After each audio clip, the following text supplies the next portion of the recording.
Hello everyone, my name is Ananpreet Kaur and I'm an applications engineer with Maxim's Automotive Business Unit.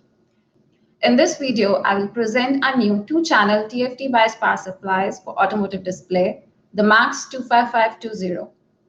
Modern cars have more and more displays, including the head unit, instrument cluster, and rear seat entertainment systems. There's an increasing need for more safer and compact TFT bias power supplies. Let me start with a brief introduction of this product. Max 25520 is an automotive two-channel TFT LCD power supply. It is a compact power supply solution that provides symmetrical or asymmetrical positive and negative voltages. This solution has synchronous boost and NAVDD inverter with output up to plus and minus 12 volts at 200 milliamps, under voltage detection on both outputs, 420 kHz and 2.1 MHz switching frequency selection with spread spectrum dithering, 16-pin 3x3 mm compact TQFN package, which reduces the PC board footprint, independent enable pins for AVDD and NAVDD, thermal warning, and shutdown. This feature-rich IC offers the following benefits: savings in BOM cost and board area, enhanced EMI performance with input filter and spread spectrum, tracking as well as independent outputs, flexible power up and down sequencing. These features and benefits make Max 25520 an ideal product for infotainment displays, central information displays, and instrument clusters. This is the functional block diagram for Max 25520, which includes TFT boost control logic, inverting regulator block, sub-blocks for positive and negative soft start, thermal warning, thermal shutdown, and fault management. Let's look at a glance the design challenges addressed by Max 25520.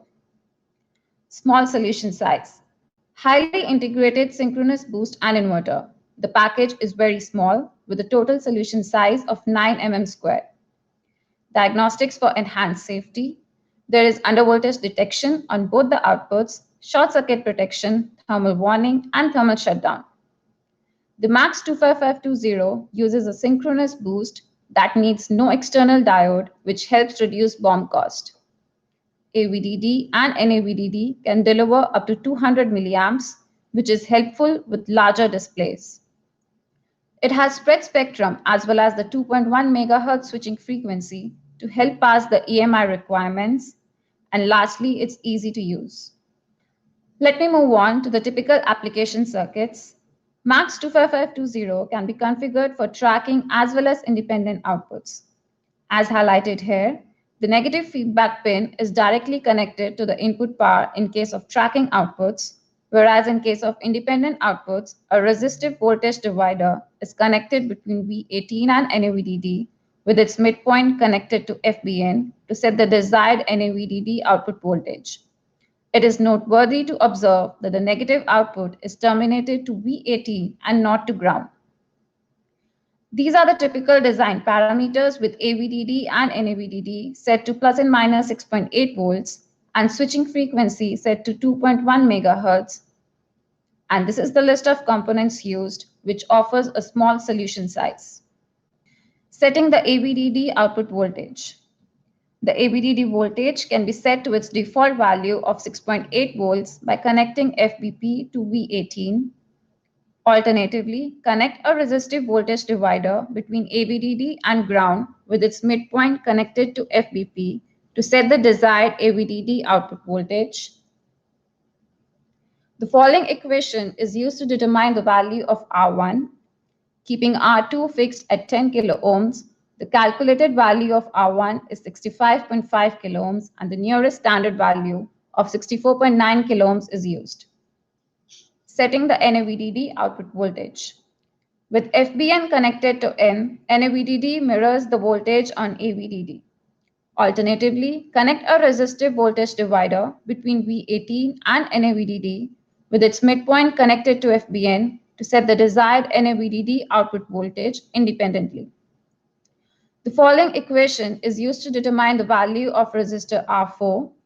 Using a value of 10 kilo ohms for R3, the calculated value for R4 is 37.7 kilo ohms, and the nearest standard value of 37.4 kilo ohms is used. Boost and inverting regulator inductor selection. At 2.1 megahertz switching frequency, for load currents greater than 100 milliamps, use a 2.2 microhenry inductor, and for load currents less than 100 milliamps, use a 3.3 microhenry inductor. At 420 kilohertz switching frequency, for load currents greater than 100 milliamp, use a 10 microhenry inductor, and for load currents less than 100 milliamp, use a 15 microhenry inductor. Regardless of switching frequency or load currents, the inductor saturation ratings must exceed the maximum current limit of 2.3 amps. Moving on to the input capacitor selection. Choose a sufficient value of capacitor based on the RMS current requirement to avoid input voltage drop in case of transient events encountered on the AVDD and NAVDD outputs. The RMS current of input capacitor is given by the inductor ripple current divided by root of 12. When this RMS current rating is satisfied, the accompanying capacitance is large enough to keep the ripple voltage low. An input capacitance consisting of two parallel 10 microfarad ceramic capacitors is a good starting value. Next, we have the output filter capacitor selection. To ensure proper stability on the boost output, HVINP, a ceramic capacitor of at least 10 microfarads is required at 2.1 megahertz and 22 microfarads at 420 kilohertz. Output ripple can be further reduced by increasing the output capacitance while ensuring a low ESR. Similarly, the NAVDD output capacitor should have a value of 10 microfarads or greater. The voltage ripple on NAVDD can be reduced further by increasing this capacitance. The diode peak current rating should be at least equal to the LXN current limit of 2.25 amps. The diode breakdown voltage rating should exceed the sum of the maximum Vin and absolute value of VNAVDD. Using a Schottky diode improves the overall efficiency of the converter. Next, let us have a brief look at the MAX 25520 EV kit. This is the MAX 25520 IC, boost output capacitors, boost inductor, boost input capacitor, inverter output capacitors, inverter inductor, inverter input capacitor, AVDD and NAVDD resistive voltage dividers, input voltage filter, and bulk capacitors. So this is my bench setup with MAX 25520 EV kit, 2 power supplies, a function generator, 2 multimeters, a DC electronic load, and an oscilloscope. Next, let's verify the power on behavior of these outputs. Independent enable pins allow complete flexibility in powering up and down the outputs.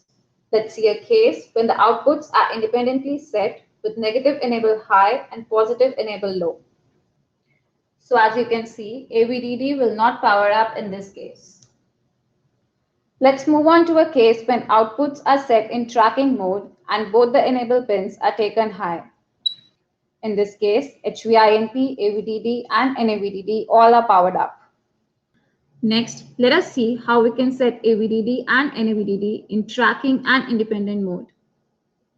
Here, a resistive voltage divider is connected between AVDD and ground with its midpoint connected to FBP, and FBN is directly connected to in so that NAVDD tracks AVDD.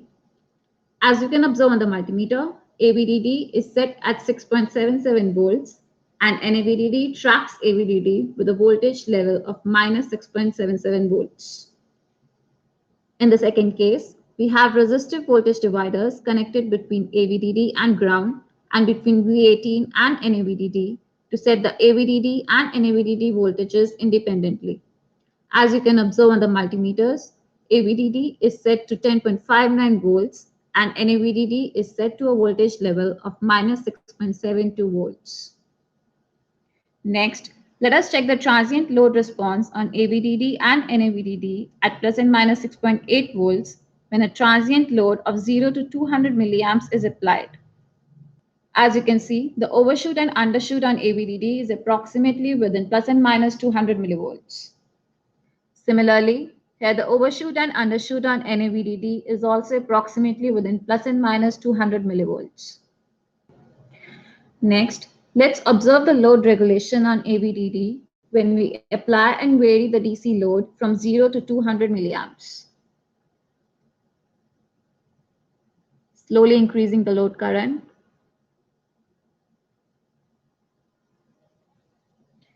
So the output voltage is well within 2% of accuracy.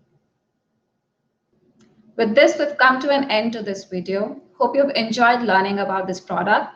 For more information on MAX 25520, please log on to our website at www.maximintegrated.com. Thank you for watching.